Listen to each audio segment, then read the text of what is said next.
हरे कृष्णा। आप सभी को चैत मास के 17वें दिन की हार्दिक शुभकामनाएं। आइए आज श्रीमद् देवी भागवत में आज हम वसुदेव और देवकी के पूर्व जन्म की कथा सुनेंगे।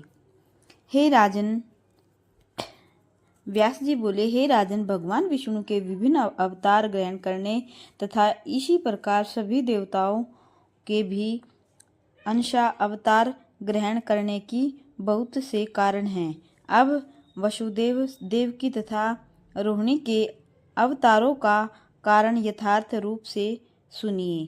एक बार महर्षि कश्यप यज्ञ कार्य के लिए वरुण देव की गो ले आए।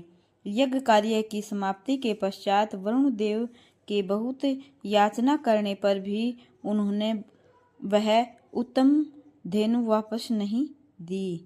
तत्पश्चात उदास मन वाले वरुण देव ने जगत के स्वामी ब्रह्मा के पास जाकर उन्हें प्रणाम करके विनम्रता पूर्वक उनसे अपना दुख कहा। हे महाभाग, मैं क्या करूं?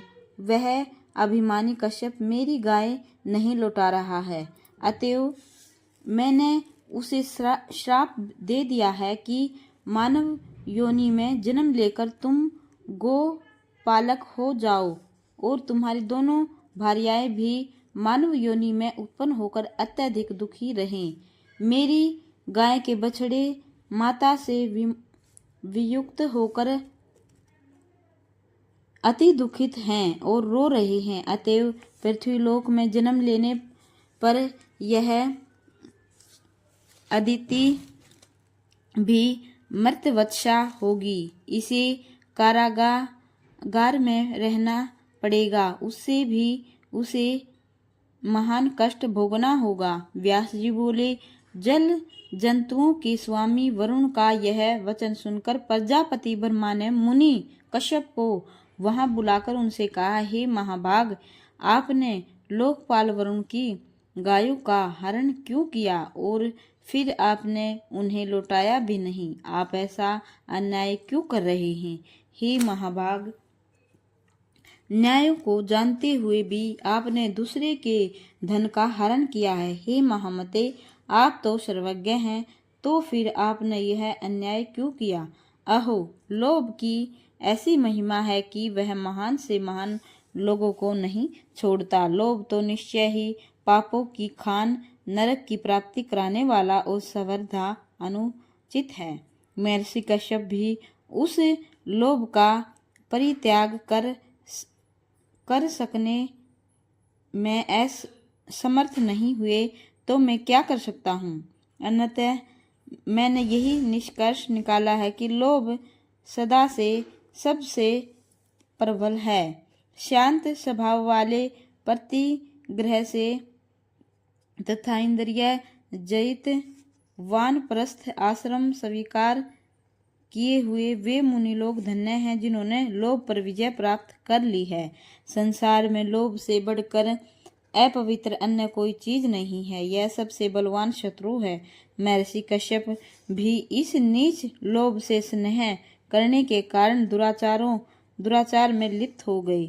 अतएव मर्यादा की रक्षा के लिए ब्रह्मा जी ने भी अपने परम प्रिय पुत्र मुनिश्रेष्ठ कश्यप को श्राप दे दिया कि तुम अपने अंश से पृथ्वी पर यदुवंश में जन्म लेकर वहां अपनी दोनों पत्नियों के साथ गोपालन का कार्य करोगे। व्यास जी बोले, इस प्रकार अंशावतार लेने तथा पृथ्वी का बोझ उतारने के लिए वरुण देव तथा ब्रह्मा जी ने उन महर्षि कश्यपों को श्राप दे दिया था।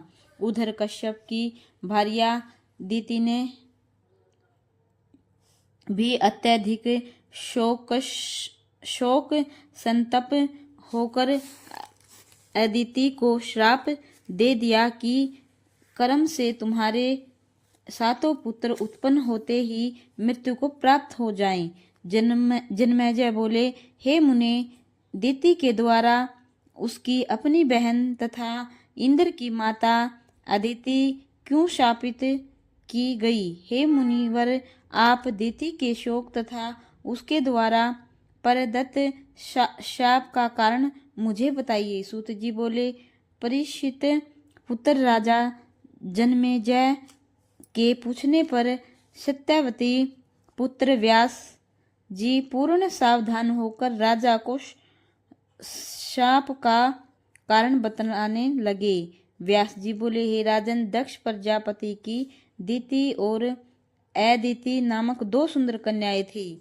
दोनों ही कश्यप मुनि की प्रिय तथा गौरवशालिनी पत्नियां बनी। जब अदिति के अत्यंत तेजस्वी पुत्र इंद्र हुए, तब वैसे ही ओजस्वी पुत्र के लिए दीति के भी इनमें मन में इच्छा जागृत हुई। उसमें सुंदरी दीति ने कश्यप जी से प्रार्थना की कि हे मानद, इंद्र के ही समान बलशाली, वीर, धर्मात्मा तथा परम शक्ति संपन्न पुत्र मुझे भी देने की कृपा करे। तब मुनि कश्यप ने उनसे कहा, प्रिय, धैर्य धारण करो। मेरे द्वारा बताए गए व्रत को पूर्ण करने के अनंतर इंद्र के समान पुत्र तुम्हें अवश्य प्राप्त होगा। कश्यप मुनि की बात स्वीकार करके दीति उस उत्तम व्रत के पालन में तत्पर हो गई। उनके ओज से सुंदर गर्भ धारण करती हुई वह सुंदरी दीति व्रत में स्थिर रहकर भूमि पर सोती थी और पवित्रता का सदा ध्यान रखती थी। इस प्रकार क्रमश जब वह महान तेजस्वी गर्भ पूर्ण हो गया, तब शुभ ज्योति युक्त तथा दीप्तमान अंगों वाली दीति को देखकर अदिति दुखित हुई। उसने अपने मन से सोचा, यदि दीति के गर्भ से इंद्र तुल्य महाबली पुत्र उत्पन्न होगा तो निश्चय ही मेरा पुत्र निस्तेज हो जाएगा। इस प्रकार चिंता करती हुई मानिनी अदिति ने अपने पुत्र इंद्र से कहा, प्रिय पुत्र, इस समय दीति के गर्भ में तुम्हारा अत्यंत पराक्रमशाली शत्रु विद्यमान है। हे शोभन, तुम सम्यक विचार करके उस शत्रु के नाश का प्रयत्न करो, जिससे दीति का गर्भस्थ शिशु नष्ट हो जाए। मुझसे सपत्नी भाव रखने वाली उस सुंदरी दीति को देखकर सुख का नाश कर देने वाली चिंता मेरे मन को सताने लगती है। जब शत्रु बढ़ जाता है, तब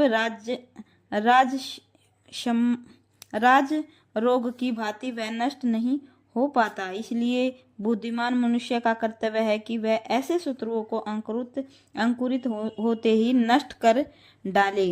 हे देवेंद्र, दीति वह गर्भ को मेरे हृदय में लोहे की कील के समान चुभ रहा है। अतः जिस किसी भी उपाय से तुम उसे नष्ट कर दो। हे महाभाग, यदि तुम मेरा हित करना चाहते हो तो साम दान आदि के बल से दीति के गर्भ से शिशु का संहार कर डालो। व्यास जी बोले, हे राजन, तब अपनी माता की वाणी सुनकर देवराज इंद्र मन ही मन उपाय सोचकर अपनी विमाता दीति के पास गए। उस पाप बुद्धि इंद्र ने विनय पूर्वक दीति के चरणों में प्रणाम किया और ऊपर से मधुर किंतु भीतर से विष भरी वाणी में विनम्रता पूर्वक उससे कहा। इंद्र बोले, हे माता, आप व्रतपरायण हैं और अत्यंत दुर्लभ तथा कृशकाय हो गई हैं। अतः मैं आपकी सेवा करने के लिए आया हूँ। मुझे बताइए, मैं क्या करूँ? हे पतिव्रते, मैं आपके चरण दबाऊंगा, क्योंकि बड़ों की सेवा मनुष्य अक्षय गति प्राप्त कर लेता है। बोलिए जय माता की।